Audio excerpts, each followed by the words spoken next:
Hello student, आप सभी लोगों का महादेव जी के क्लासेस में स्वागत करता हूं। आज हम आपको उसी भारतीय संवैधानिक विकास के आगे के बारे में हम बताने जा रहे हैं।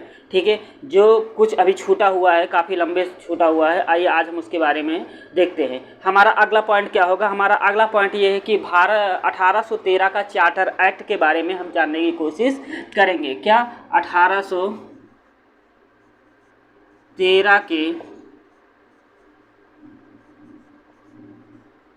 चार्टर एक्ट के बारे में।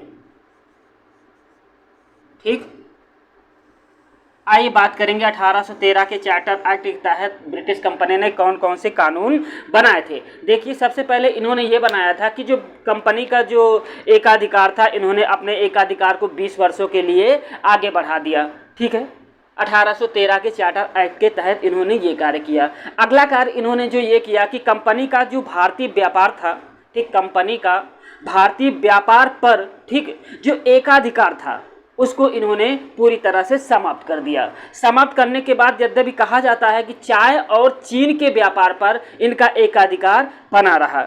इन्होंने एक कार्य और 1813 के चार्टर एक्ट के तहत इन्होंने कहा किया कि व्यापारिक जो लेन देन था और जो राजस्व खाते के जो लेन देन थे, इन्होंने अलग अलग तरीके से, अलग अलग या भिन्न भिन्न रखने के लिए इन्होंने सलाह दिया। ठीक, इसी चार्टर एक्ट 1813 के चार्टर एक्ट के तहत इन्होंने ये कहा कि जो शिक्षा विभाग है, ठीक, कंपनी के द्वारा भारत को शिक्षा विभाग के लिए 1 लाख रुपए देने का प्रावधान किया गया। हालांकि ये लागू नहीं किया जा सका, क्योंकि इसमें सबसे बड़ा कारण ये था कि अब 1 लाख रुपए में किनको शिक्षा दिया जाए। कोई कहा उच्च वर्ग के लोगों के लिए, कोई कहा मध्यम वर्ग के लोगों के लिए, कोई कहा निम्न वर्ग के लोगों के लिए। इसीलिए 1 लाख वाला जो शिक्षा के ऊपर जो धन व्यय करने के लिए जो बात कही गई है, ये उस समय लागू नहीं किया गया था। और इसमें 1813 के चार्टर एक्ट के तहत ये भी बताया गया है कि जो ईसाई मिशनरियाँ थी, ये भारत में प्रवेश करने के लिए इनको खुली छूट दे दी गई और इन्हें बसने के लिए और व्यापार करने के लिए और अपने धर्म का प्रचार प्रसार करने के लिए इनको एक लाइसेंस प्रदान किया गया। तो 1813 के चार्टर एक्ट के तहत हमें इतनी चीजें जानने को मिली। आइए थोड़ा सा व्यू पॉइंट हम नोट भी करते चले, ताकि आप लोग भी थोड़ा सा पॉइंट नोट कर लें। पहली बात क्या है, इन्होंने 20 वर्षों के लिए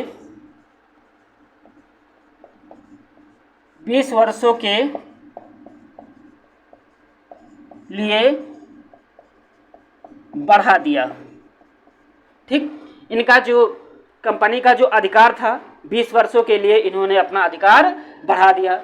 अगला पॉइंट क्या आता है, कंपनी का भारतीय व्यापार पर, ठीक, लिख भी लेते हैं। ठीक, कंपनी का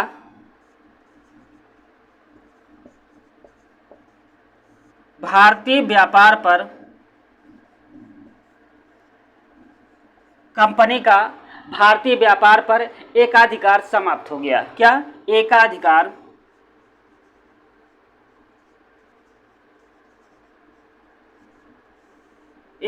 समाप्त हो गया।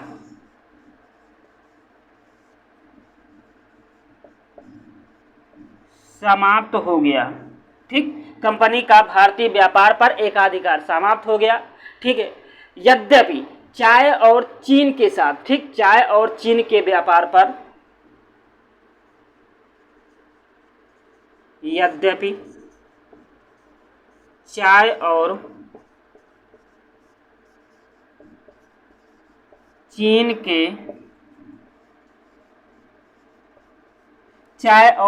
के व्यापार पर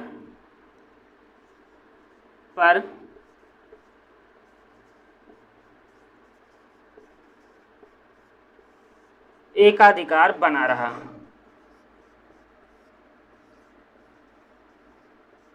ठीक, चाय और चीन के व्यापार पर एकाधिकार बना रहा है। इसी में इन्होंने ये बताया है, ठीक, कि जो इनके व्यापारिक लेन देन थे, ठीक, व्यापारिक लेन देन तथा राजस्व खाते जो थे, ठीक है, व्यापारिक लेन देन और राजस्व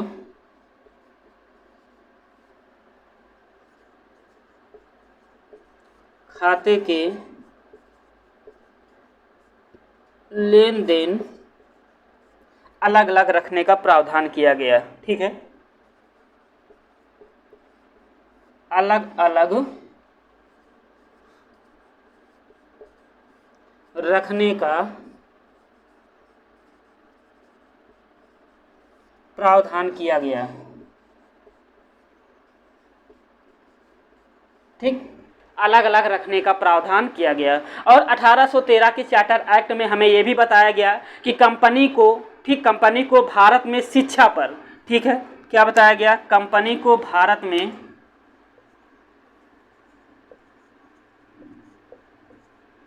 कंपनी को भारत में शिक्षा पर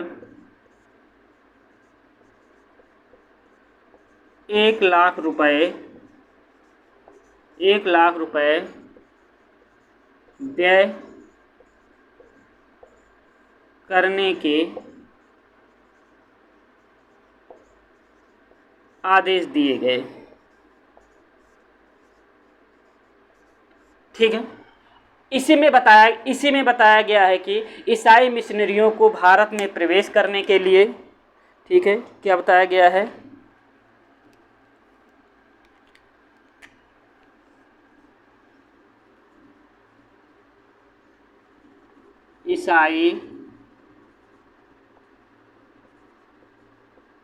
ईसाई मिशनरियों को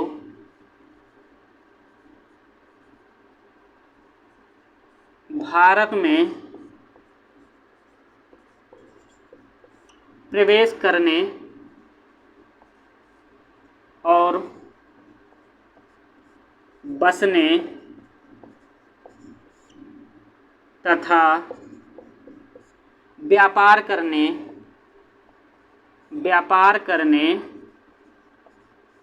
की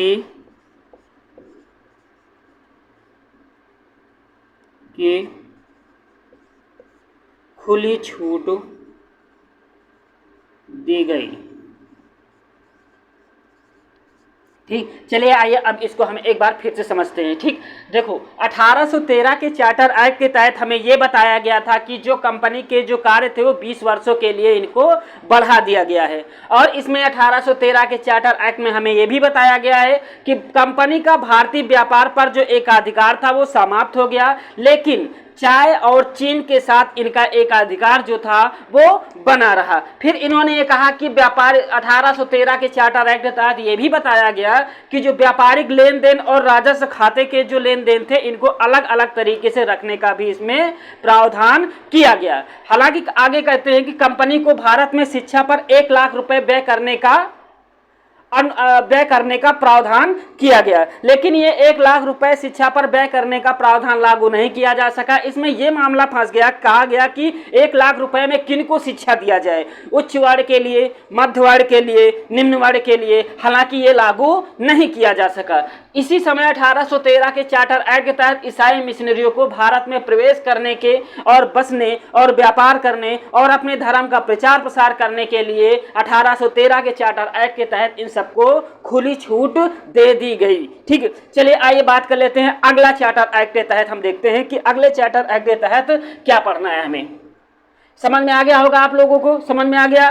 ठीक है, आपसे क्वेश्चन क्या पूछा जाएगा, ईसाई मिशनरियों को खुली छूट किस एक्ट के तहत दिया गया, 1813 के चार्टर एक्ट के तहत दिया। सबसे ज्यादा आपके एग्जाम में पूछे जाने वाला क्वेश्चन कौन सा है, ये है। ठीक, 1,00,000 रुपए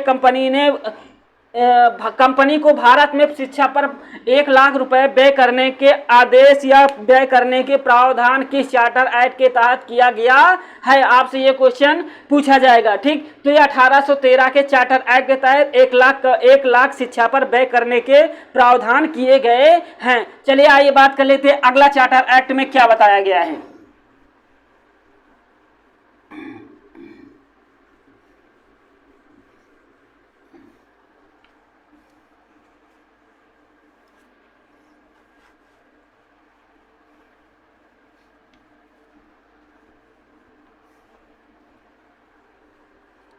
चलिए देखते हैं चार्टर एक्ट अगला कौन सा है। 1833 का चार्टर एक्ट क्या है,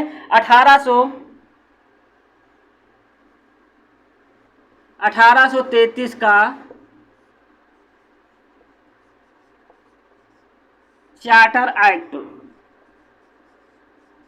ठीक, अब बात कर लेते हैं 1833 के चार्टर एक्ट के तहत कौन कौन से नियम कानून बनाए गए थे। देखिए, सबसे पहले 1833 के चार्टर एक्ट के तहत हमें यह बताया गया है कि जो भारतीय प्रशासन का केंद्रीकरण किया गया था, ठीक, जो भारतीय प्रशासन का केंद्रीकरण किया गया था, बंगाल का गवर्नर जनरल जो था अब वो भारत का गवर्नर जनरल बना दिया गया था इसी एक्ट के तहत। ठीक है, समझ गए। पहली बार भारत का गवर्नर जनरल किसे बनाया गया था? पहली बार भारत का गवर्नर जनरल जिसको बनाया गया था उसका नाम था लॉर्ड विलियम बेंटिंक था। ठीक, इनको भारत का प्रथम गवर्नर जनरल बनाए जाने का सौभाग्य प्राप्त हुआ। चलिए आइए बात कर लेते हैं इसी के पॉइंट में 1833 के चार्टर एक्ट के तहत और हमें कुछ जानकारी बताने जा रहा हूँ। इसी 1833 के चार्टर एक्ट के तहत गवर्नर जनरल जो था, ठीक, गवर्नर जनरल की सरकार और उसकी परिषद को, ठीक, गवर्नर जनरल और उसकी परिषद को अब से भारतीय परिषद, ठीक, क्या कहा गया? भारत की परिषद कहलाने लगी। ठीक, अभी तक क्या कहलाती थी? गवर्नर जनरल की परिषद कहलाती थी। गवर्नर जनरल की परिषद और उसी की परिषद को ही अब से, लेकिन 1833 के चार्टर एक्ट के तहत अब से भारत की परिषद कहलाने लगी। ठीक, और आगे इसमें यही बताया गया है कि इनको भारत के लिए कानून बनाने का इनको अधिकार 1833 के चार्टर एक्ट के तहत दिया गया है।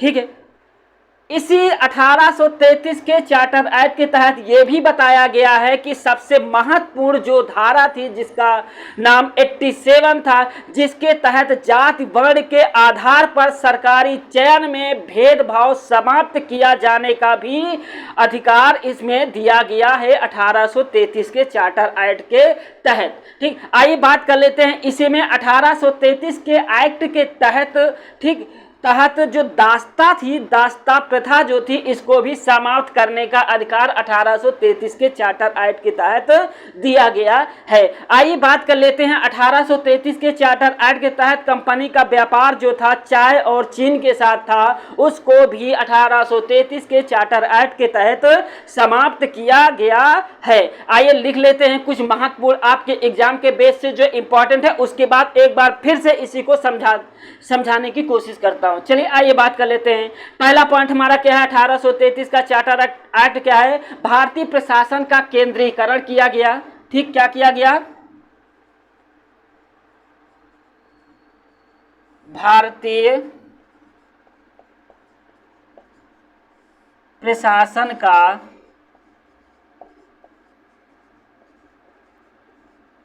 केंद्रीकरण किया गया। क्या किया गया? 1833 के चार्टर एक्ट के तहत भारतीय प्रशासन का केंद्रीकरण किया गया। बंगाल का गवर्नर जनरल अब भारत का गवर्नर जनरल बना दिया गया। क्या? बंगाल का गवर्नर जनरल अब भारत का गवर्नर जनरल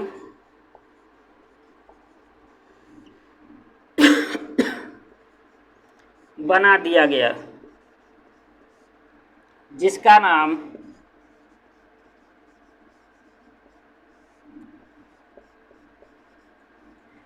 नाम लॉर्ड विलियम बेंटिंक था। लॉर्ड विलियम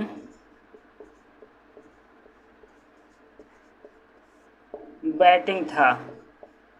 ठीक है, जिसका नाम क्या था? लॉर्ड विलियम बेंटिंक था। ठीक, अब बात कर लेते हैं इसी में अगला पॉइंट क्या है। ठीक, 1833 के चार्टर एक्ट के तहत यह भी बताया गया था कि जो इस अधिनियम के तहत, इस अधिनियम की सबसे महत्वपूर्ण धारा क्या? इस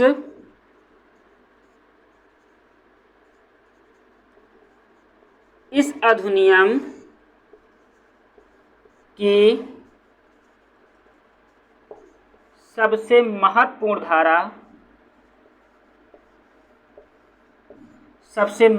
धारा, ठीक है, 87 के, ठीक, 87 के तहत, ठीक है, जाति वर्ण के आधार पर, क्या जाति वर्ण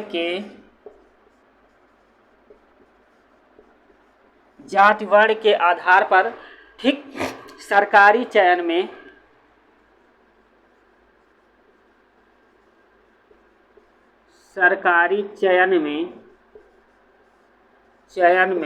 भेदभाव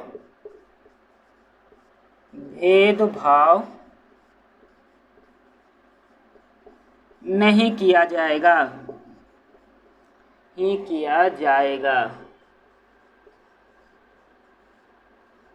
ठीक है। 1833 के चार्टर एक्ट के तहत हमें ये भी जानकारी मिली। आइए बात करते हैं 1833 के चार्टर एक्ट के तहत कुछ सेक्शन और है, इसमें बात कर लेते हैं। इस एक्ट के द्वारा गवर्नर जनरल की सरकार, ठीक है, इस एक्ट के द्वारा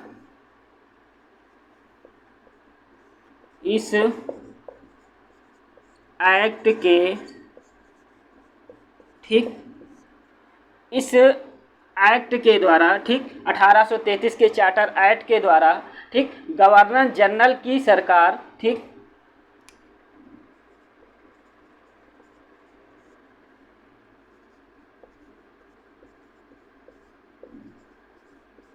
गवर्नर जनरल की सरकार और उसकी परिषद, ठीक है,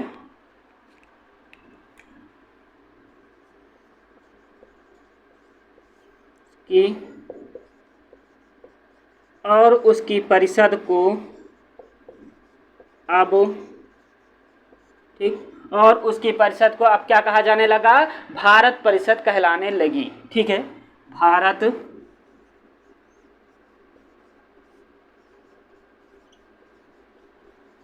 भारत परिषद कहलाने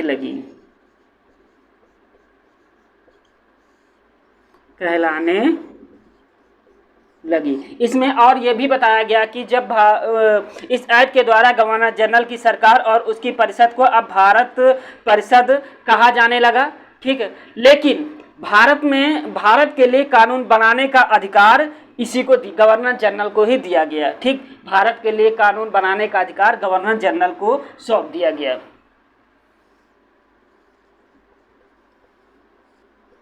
भारत के लिए कानून बनाने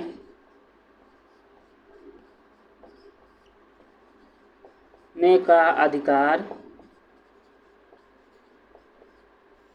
इसे सौंप दिया गया,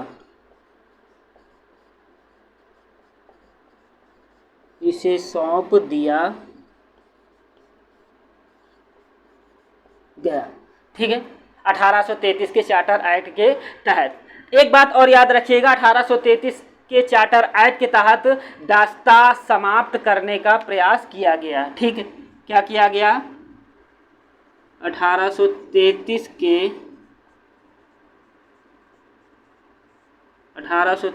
के तहत दास्ता प्रथा समाप्त करने का प्रयास किया गया, ठीक। 1833 के चार्टर एक्ट के तहत कंपनी का व्यापार अधिकार जो था,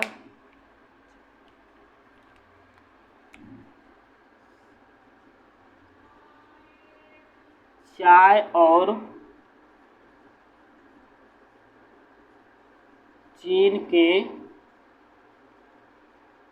साथ एकाधिकार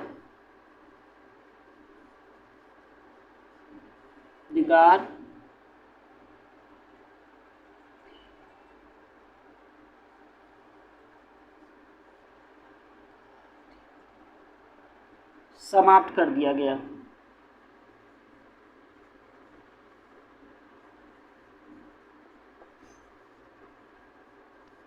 चलिए आइए एक बार फटाफट फिर से रिवाइज कर लेते हैं। 1833 के चार्टर एक्ट के तहत हमें क्या क्या जानने का मौका मिलेगा। देखिए सबसे पहली बात, 1833 के चार्टर एक्ट के तहत हमें यह बताया गया कि जो भारतीय प्रशासन का जो केंद्रीकरण किया गया और बंगाल का जो गवर्नर जनरल था अब पूरे भारत का गवर्नर जनरल बना दिया गया। और पहला गवर्नर जनरल भारत का पहला गवर्नर जनरल जिसको बनाया गया उसका नाम है लॉर्ड विलियम बेंटिंक है। इस अधिनियम की सबसे महत्वपूर्ण धारा, ठीक, 1833 के चार्टर एक्ट के तहत जो इस अधिनियम की सबसे महत्वपूर्ण धारा थी 87, जिसके तहत जाति वर्ण के आधार पर सरकारी चयन में किसी भी तरीके का भेदभाव नहीं किया जा सकता है। ठीक, 1833 के चार्टर एक्ट के तहत यह भी हमें बताया गया है कि इस एक्ट के द्वारा गवर्नर जनरल सरकार और उसकी परिषद को अब से भारत परिषद कहा जाएगा और भारत के लिए कानून बनाने का अधिकार भी अब गवर्नर जनरल को सौंप दिया गया है।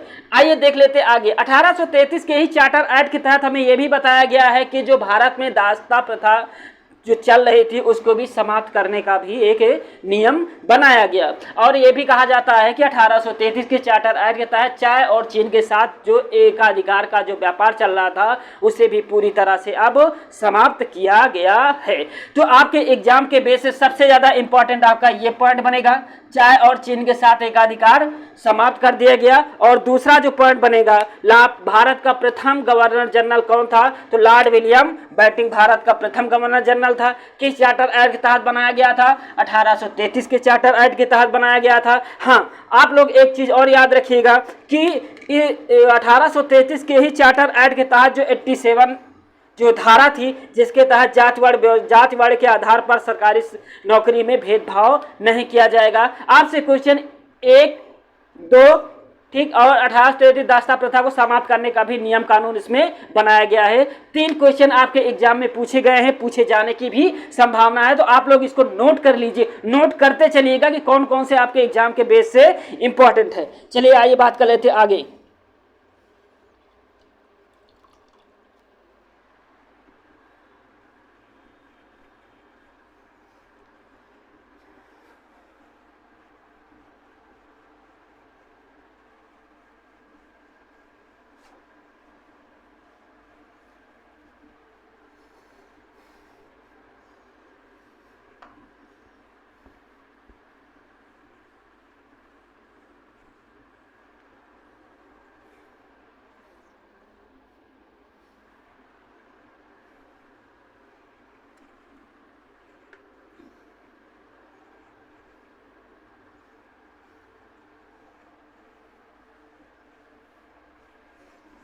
चलिए आइए देखते हैं अगला 1853 का चार्टर एक्ट। कौन सा, 1853 का चार्टर एक्ट।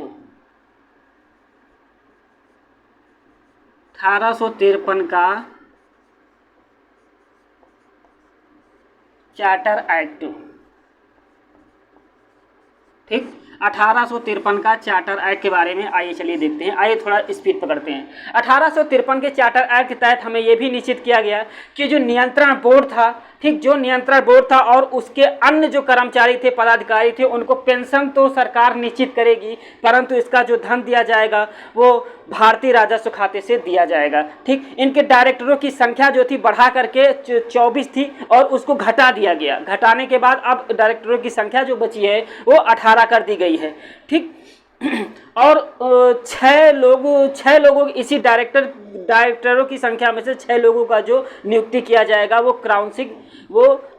क्राउन द्वारा मनोनीत किया जाएगा। ठीक, और 1853 के चार्टर एक्ट के तहत तो ये भी बताया गया है कि जो प्रतियोगी परीक्षा जो अब नियुक्तियां होंगी वो प्रतियोगी परीक्षा के आधार पर सबकी नियुक्ति किया जाएगा। और ये भी बताया गया है कि सर्वप्रथम एक विधान परिषद के गठन की भी व्यवस्था 1853 के चार्टर एक्ट के तहत किया गया है। और बंगाल के लिए एक उपराज्यपाल की व्यवस्था की गई है। इसी अधिनियम के तहत, ठीक, इसी अधिनियम के तहत पंजाब में एक लेफ्टिनेंट जनरल की भी नियुक्ति की जाएगी 1853 के चार्टर एक्ट के तहत। चलिए आइए बात कर लेते हैं क्या है इस अधिनियम के 1853 के चार्टर एक्ट के तहत ये भी बताया गया है कि इस अधिनियम में निश्चित किया गया है कि नियंत्रण बोर्ड और उसके सदस्य, उसके पदाधिकारी, क्या लिखेंगे हम, इस अधिनियम के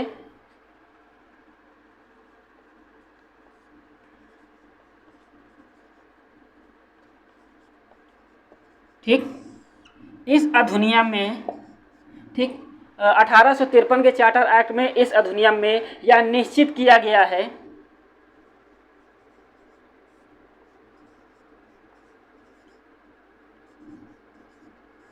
यह निश्चित किया, ठीक, यह निश्चित किया गया है कि जो नियंत्रण बोर्ड और उनके अन्य पदाधिकारी,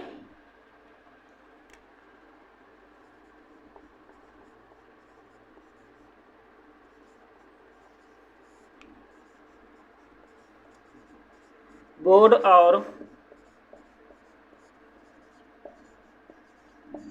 उनके अन्य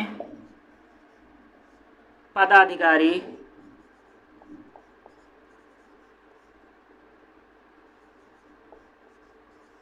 ठीक, जो नियंत्रण बोर्ड है और उनके अन्य पदाधिकारी जो थे, इनकी नियुक्ति जो है का वेतन सरकार निश्चित करेगी, का वेतन सरकार निश्चित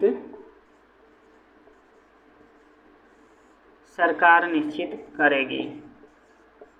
लेकिन देगा कौन? सबसे बड़ी बात यह है कि इसका जो वेतन वगैरह है ये सरकार निश्चित करेगी, ठीक, परंतु धन जो है वो भारतीय निश्चित करेगी, परंतु धन कंपनी देगी, ठीक, परंतु धन जो है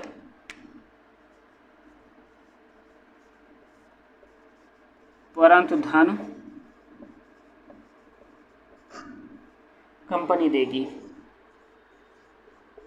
ठीक। आइए बात कर लेते हैं 1853 के चार्टर एक्ट के तहत अगला।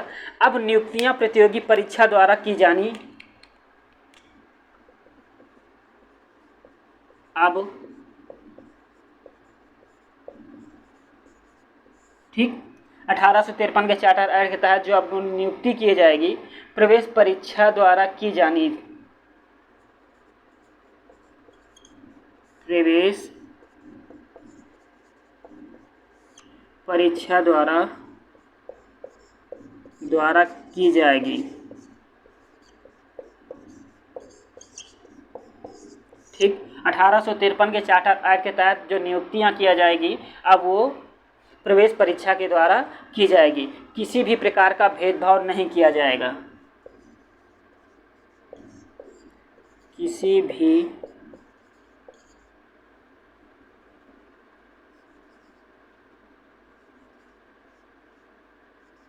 भी प्रकार का भेदभाव नहीं किया जाएगा,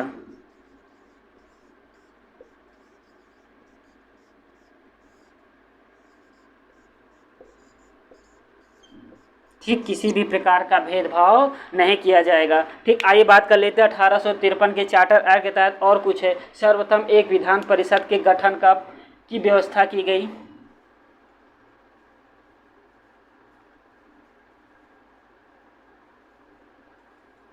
सर्वप्रथम विधान परिषद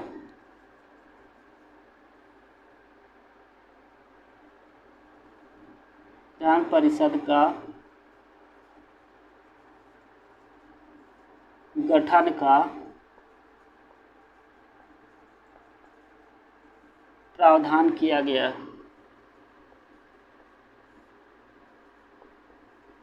इनकी संख्या जो निश्चित की गई वो 12 थी, इनकी संख्या, अधिकतम सदस्य संख्या 12 थी,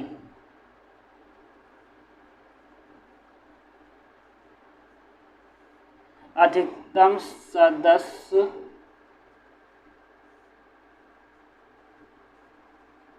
संख्या 12 थी, ठीक है। और 1853 के चार्टर एक्ट के तहत हमें ये भी बताया गया कि बंगाल के लिए एक उपराज्यपाल की व्यवस्था की गई,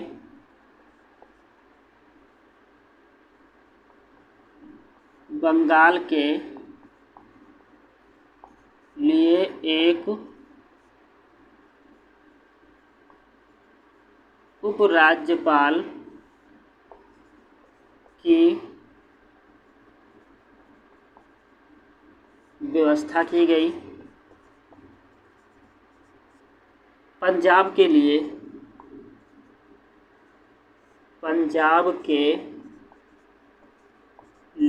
एक, ठीक है, पंजाब के लिए एक लेफ्टिनेंट जनरल